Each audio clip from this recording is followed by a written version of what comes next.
In today's video, I'm going to teach you how to cancel Substack subscription. By the end, you'll know exactly where to go in your account and how to stop future payments for any publication you no longer want to support, all in just a few clicks. First, open your web browser and head to the Substack website. This is where all your subscriptions and account settings live. If you're on a phone or tablet, you can follow along the same way in your mobile browser. Next, click the Sign In button.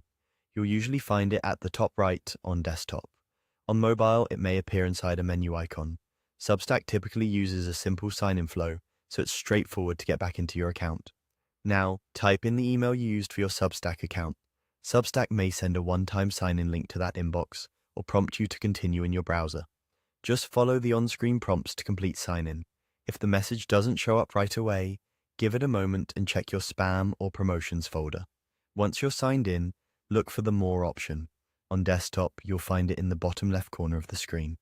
Think of this as your hub for account-related actions and navigation.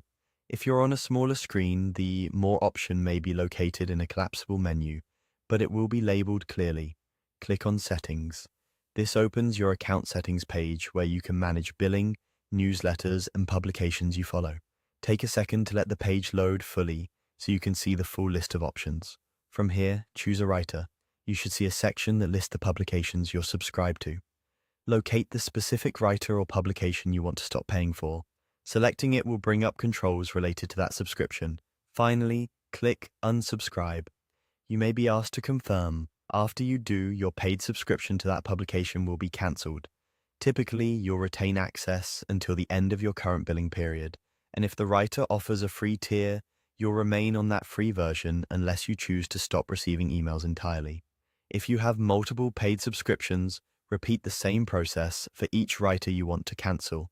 You can always revisit the settings page later to resubscribe if you change your mind. That's it. You've navigated to Substack, signed in, opened your settings, selected the correct writer, and unsubscribed, ensuring no future charges for that publication. Thanks for watching, and take a moment to verify your account shows the updated status before you close the page.